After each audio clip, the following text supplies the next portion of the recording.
ഈ സിനിമയിൽ ഇപ്പോൾ തന്നെ സാറും ഷെയ്ൻ നിഗമൊക്കെ പറഞ്ഞിട്ടുള്ള ഒരു കാര്യമുണ്ട്. ആൻഡ് ഇതിപ്പോൾ നിങ്ങൾ യൂഷ്വലി വിചാരിക്കുന്ന ഇപ്പോൾ ഒരു ട്രെയിലർ കട്ട്സ് ഒക്കെ കണ്ട പോലെ വിചാരിക്കുന്ന ഒരു ത്രില്ലർ മാത്രമല്ല, സംതിങ് മോർ, ഇതിനകത്ത് കുറച്ച് കാര്യം കൂടെ ഉണ്ട്. അപ്പോൾ ഇത് ഇമോഷണൽ ആവാനുള്ള സാധ്യത, കുറച്ചും കൂടി ഇമോഷണൽ സൈഡ് കൂടി ഈ സിനിമയ്ക്ക് ഉണ്ടാവാനുള്ള ഒരു സാധ്യത കാണുന്നുണ്ട്. ശരിക്കും ഓഡിയൻസിൽ നിന്ന് എന്താണ് ഒരു നാളത്തെ ഒരു റിലീസിൽ പ്രതീക്ഷിക്കുന്നത്, എക്സ്പെക്ടേഷൻ എന്താണ് ഈ സിനിമയുടെ?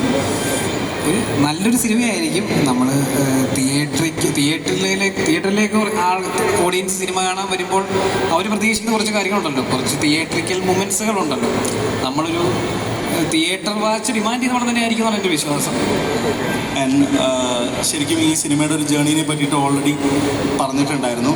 ആൻഡ് ഇതൊരു കേസ് മാത്രമല്ല, അല്ലാത്ത വേറെ കുറേ കാര്യങ്ങൾ കൂടി ഈ സിനിമയിലുണ്ട് എന്നുള്ളത് പറഞ്ഞിട്ടുണ്ടായിരുന്നു. ആൻഡ് ഷെയ്നിൻ്റെ ക്യാരക്ടർ ഇപ്പോൾ ട്രെയിലർ കട്ട്സിൽ തന്നെ നമുക്ക് കാണുകയാണെന്നുണ്ടെങ്കിൽ വളരെ കൺവിൻസിങ് ആയിട്ടാണ് അദ്ദേഹം അത് ചെയ്തിട്ടുള്ളത്.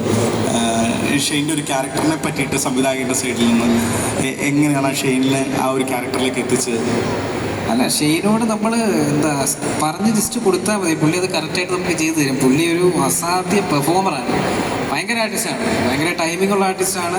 നമുക്ക് ഒരു ഡയറക്ടർ നേരം നമുക്ക് വലിയ പണിയൊന്നുമില്ല. നമുക്ക് ഒരു കാര്യം പറഞ്ഞു കൊടുത്തു കഴിഞ്ഞാൽ പുള്ളി അതിൻ്റെ ഇരട്ടി നമുക്ക് തരും.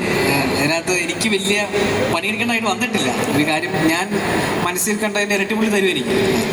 ഭയങ്കര കൺവിക്ഷൻ ഉള്ളൊരു നടനാണ് ഷെയ്ൻ എന്ന് തോന്നുന്നുണ്ട്. അപ്പോൾ ഇപ്പോൾ അദ്ദേഹത്തെ ഇപ്പോൾ മോണിറ്ററിലൂടെയൊക്കെ വീക്ഷിക്കുമ്പോൾ ഈ ഐഡിയ പറഞ്ഞു കൊടുക്കുന്നു, ആൻഡ് വളരെ ഇൻസ്റ്റൻ്റ് ആയിട്ട് അത് കിട്ടുന്നു. ആ ഒരു ഫീലായിരുന്നു സെറ്റിലുണ്ടായിരുന്നത്. ഉറപ്പായിട്ടും ഷെയ്ൻ്റെ ചില റിയാക്ഷൻസ് ഒക്കെ എനിക്ക് ഭയങ്കര ഇഷ്ടമാണ്. പുള്ളി അങ്ങനെ നല്ല നല്ല റിയാക്ഷൻസ് സിനിമ തന്നിട്ടുമുണ്ട്. Okay, thank you so much. ദൃഢം സിനിമയെ പറ്റി സാർ ഒത്തിരിയേറെ കാര്യങ്ങൾ നമ്മൾ സംസാരിച്ചിട്ടുണ്ടായിരുന്നു. ഏകദേശം അതിനോട് ബന്ധപ്പെട്ട കാര്യങ്ങൾ തന്നെയാണ്. പക്ഷെ ഇപ്പോൾ പുതിയ കുറേ ആൾക്കാർ വന്നാൽ ഒന്നും കൂടി ജസ്റ്റ് നമുക്ക് ഒന്ന് പറയണം. അതായത് ഒത്തിരിയേറെ ഇൻവെസ്റ്റിഗേറ്റീവ് സ്റ്റോറീസ് സാർ ചെയ്തിട്ടുണ്ട്. പക്ഷേ ദൃഢം എന്ന സിനിമയിലേക്ക് ആസ് എ പ്രൊഡ്യൂസർ സാർ വരുമ്പോൾ എന്താണ് ഈ ഒരു സിനിമയിൽ സാറിന് ഇൻട്രസ്റ്റ് ചെയ്തൊരു കാര്യം? ഒന്നാമത്തെ കാര്യം, ഞാൻ പ്രൊഡ്യൂസറല്ല കേട്ടോ, ഞാനൊരു ഞങ്ങൾ പാർട്ട്ണറിന് മാത്രമല്ല, മെയിൻ ഇൻവെസ്റ്റേഴ്സ് E4 എൻ്റർടൈൻമെൻറ്റ്സ് ആണ്. നമ്മുടെ കമ്പനി അത് അസോസിയേറ്റ് ചെയ്തു, നമ്മൾ എക്സിക്യൂട്ട് ചെയ്ത് കൊടുക്കുന്നു. ഈ സിനിമയിലേക്ക് വന്നപ്പോൾ അതിൻ്റെ താല്പര്യം എന്ന് പറയുന്നത്, സാധാരണ ഒരു പോലീസ് ഇൻവെസ്റ്റിഗേഷൻ സിനിമ പോലെ ഒരു കഥയ്ക്കകത്ത് നല്ല രീതിയിൽ ഒരു ക്യാരക്ടറൈസേഷൻ പ്ലേസ് ചെയ്തിട്ടുണ്ട്. പിന്നെ അല്ലാതെ കുറച്ച് എക്സൈറ്റിംഗ് എലമെൻറ്റ്സ് അതിനകത്ത് ഒരുപക്ഷെ എന്താ പറയുക, ഒരു സർപ്രൈസ് ആയിട്ടുള്ള കുറച്ച് സിറ്റുവേഷൻസൊക്കെ അതിനകത്തുണ്ട്. അപ്പോൾ മെയിനായിട്ട് ഈ ക്യാരക്ടറൈസേഷനാണ്. കാരണം എനിക്ക് തോന്നുന്നില്ല അടുത്തൊക്കെ ഒരു പുതിയതായിട്ട് വരുന്ന ഒരു പോലീസുകാരൻ അയാൾ അനുഭവിക്കുന്ന ടെൻഷൻ, അയാൾ ഫേസ് ചെയ്യുന്ന പ്രോബ്ലം അടുത്തൊക്കെ ഒരു സിനിമ വന്നതായിട്ട് ഞാൻ കാണുന്നില്ല. അപ്പം അത് തന്നെയായിരുന്നു അതിൻ്റെ ക്യാച്ച്, അത് തന്നെയായിരുന്നു അട്രാക്ഷൻ.